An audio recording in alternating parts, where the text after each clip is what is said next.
కేసీఆర్ వరుసగా రెండవ రోజు బీఆర్ఎస్ ఎమ్మెల్యేలతో భేటీ అయ్యారు. ఎర్రవల్లిలోని ఫామ్ హౌస్ లో ఈ భేటీ జరిగింది.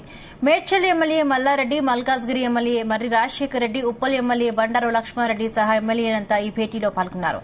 పోచారం, సంజయ్ తదితరులు పార్టీ మారడం, ప్రస్తుత పార్టీలో జరుగుతున్న పరిణామాలపై కేసీఆర్ వరుసగా రెండవ రోజు ఎమ్మెల్యేలతో చర్చించినట్లుగా తెలిపారు.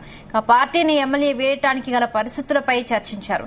బీఆర్ఎస్ లో మళ్లీ ఉత్సాహం నింపడంపై అధినేత కేసీఆర్ దృష్టి సారించినట్లుగా తెలుస్తోంది.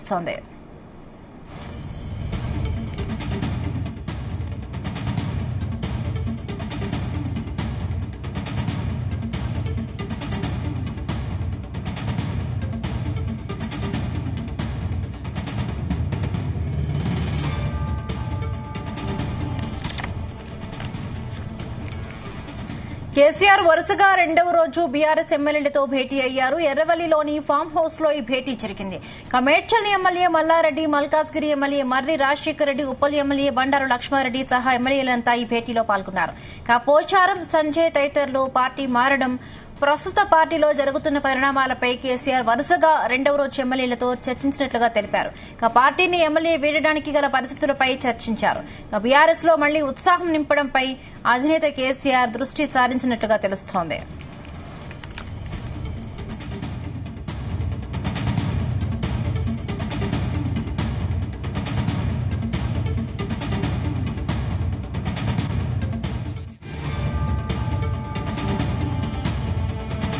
వరుసగా 2 రోజులుగా కూడా మాజీ సీఎం కేసీఆర్ ఎర్రవల్లిలోని ఫామ్ హౌస్ లో బీఆర్ఎస్ ఎమ్మెల్యేలతో భేటీ జరుపుతున్నట్టుగా తెలుస్తోంది. గత కొద్ది రోజులుగా మనం చూస్తున్న ఇప్పటి వరకు బీఆర్ఎస్ నుండి 5 ఎమ్మెల్యేలు కాంగ్రెస్ లోకి చేరిపోయిన పరిస్థితి ఉంది. ఈ నేపథ్యంలోనే సీఎం కేసీఆర్ మళ్లీ నేతల్లో ఉత్సాహం నింపేందుకు ఈ మీటింగ్స్ జరుపుతున్నట్టుగా తెలుస్తోంది. రైట్, దీనికి సంబంధించి మరిన్ని పూర్తి అప్డేట్స్ మా బ్యూరో చీఫ్ నరేందర్ అందిస్తారు. నరేందర్. రైట్ బిందు, కేసీఆర్ తన ఫామ్ హౌస్ లో రెండో రోజు కూడా బీఆర్ఎస్ ఎమ్మెల్యేలు అదేవిధంగా పార్టీలో ఉన్న సీనియర్ లీడర్లతో మాట్లాడుతున్నటువంటి సందర్భం మనం చూస్తున్నాం. ఈ రోజు ప్రధానంగా మల్కాజ్గిరికి సంబంధించినటువంటి ఎమ్మెల్యేతో పాటు అదేవిధంగా మేడ్చల్ ఎమ్మెల్యే, ఉప్పల్ ఎమ్మెల్యే ముగ్గురు కూడా పార్టీ మారుతారనే చర్చ అయితే పెద్ద ఎత్తున నడుస్తుంది. కనుక అట్లాంటి వాళ్ళని బుజ్జగించేందుకు ఇప్పటికే అన్ని రకాల ప్రయత్నాలు చేస్తూ వస్తున్నారు. ముఖ్యంగా మేడ్చల్ ఎమ్మెల్యే మల్లారెడ్డి మాజీ మంత్రి కూడా ఉన్నారు. ఆయన చాలా రోజులుగా కాంగ్రెస్ పార్టీతో టచ్ లో ఉన్నారనేటువంటి అపవాదం ఆయన మీద ఉంది.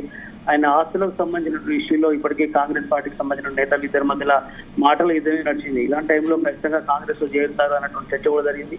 కనుక ఇప్పుడు కేసీఆర్ తో భేటీ అనేది ఖచ్చితంగా ఇంట్రెస్టింగ్ గా మారింది. అదేవిధంగా మల్లారెడ్డి అల్లుడైనటువంటి మల్కాగిరి ఎమ్మెల్యే మర్రి రాజశేఖర్ రెడ్డి కూడా తన వెంటే వెళ్లారు. ఇప్పటికే కేసీఆర్ తో మంత్రాలు జరుపుతున్నటువంటి సందర్భం.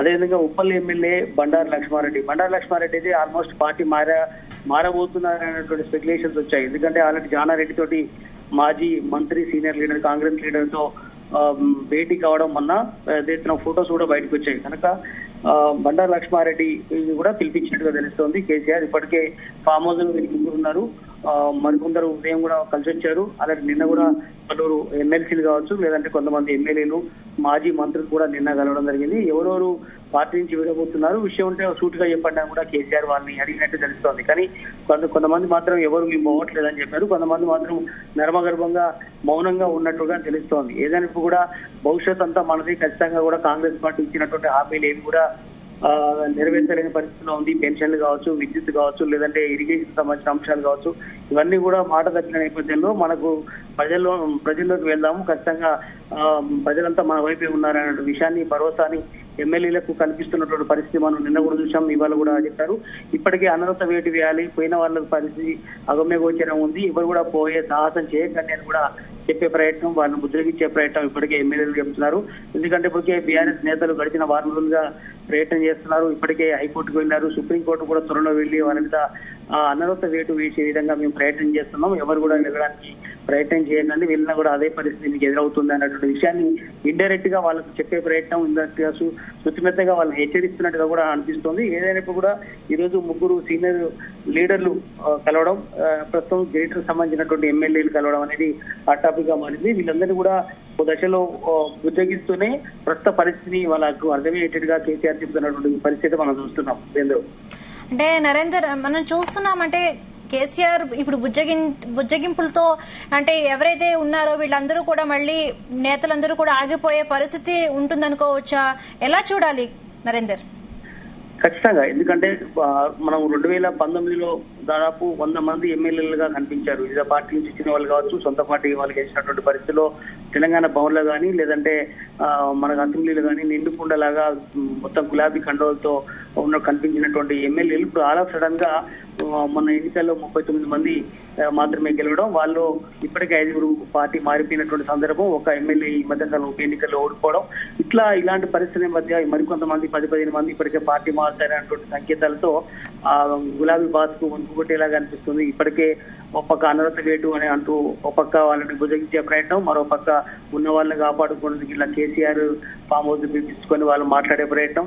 ఖచ్చితంగా ప్రజాభిప్రాయంలోకి వెళ్తున్నాం, మనదే మళ్ళా రాజ్యం అనే యాంగిల్లో వాళ్ళందరికీ చెప్పే ప్రయత్నం చేస్తున్నారు. కానీ వాళ్ళు ఎంతవరకు ఆగుతారనేది చూడాల్సిన అవసరం ఉంది. కొంతమంది వెళ్లే వారికి ఇప్పటికే మంత్రి పదవులు ఆఫర్ చేస్తున్నటువంటి పరిస్థితి, కాంగ్రెస్ సంబంధించిన పిసిసి అధ్యక్షుడు కావచ్చు, ముఖ్యమంత్రి రేవంత్ రెడ్డి గురించి అదే ప్రయత్నం చేస్తున్నారు.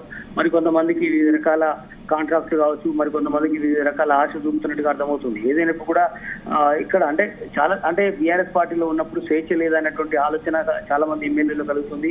ఎందుకంటే ఇది మోనోపాలీ లెక్క కేసీఆర్ ఒక్కటి చేతిలోనే నడిచింది బీఆర్ఎస్ కానీ, అదే కాంగ్రెస్ పార్టీలోకి వెళ్తే ఖచ్చితంగా ఇది ప్రజాస్వామ్యయుతంగా ఉంటుంది, ఎక్కువ మందికి స్వేచ్ఛ ఉంటుంది అన్నటువంటి ఆలోచనలో చాలా మంది బీఆర్ఎస్ ఎమ్మెల్యేలు ఆలోచిస్తున్నారు. అందుకనే వెళ్ళడానికి గల ప్రధాన కారణం కూడా ఇప్పుడు ఈ మధ్య కాలంలో 5 వెళ్ళారు మనం చూసాం. నిన్న పోచారం శ్రీనివాస్ రెడ్డి కావచ్చు, లేదంటే నిన్న వెళ్ళినటువంటి ఎమ్మెల్యే కావచ్చు, ఎవరు వెళ్ళినా కూడా ఖచ్చితంగా వాళ్ళందరూ ఒకటే మాట చెప్తున్నారు, గులాబీ పార్టీలో స్వేచ్ఛ లేదు, అదేవిధంగా ఒకరిదే రాజ్యంగా ఉంటుంది. కాంగ్రెస్ పార్టీలో అయితే రైతు రాజ్యం, ఖచ్చితంగా రైతులకు ఉపయోగపడే పనులు చేస్తుంది కాంగ్రెస్ పార్టీ అని చెప్తోంది. కానీ ఏదైనప్పుడు కూడా ఖచ్చితంగా రానున్న రోజుల్లో కాంగ్రెస్ పార్టీకి మంచి రోజులు ఉన్నాయని ఉద్దేశంతో వెళ్తున్నామని వాళ్ళు చెప్తున్నప్పుడు కూడా బీఆర్ఎస్ పార్టీ మాత్రం ఖచ్చితంగా తమదే అధికారం, వచ్చే 3-4 ఏళ్ళు ఒప్పుకోబట్టండి మనది అధికారం చెప్తుంది. ఇలాంటి పరిస్థితి మనకు కనిపిస్తోంది. Thank you Narender, thanks for the updates.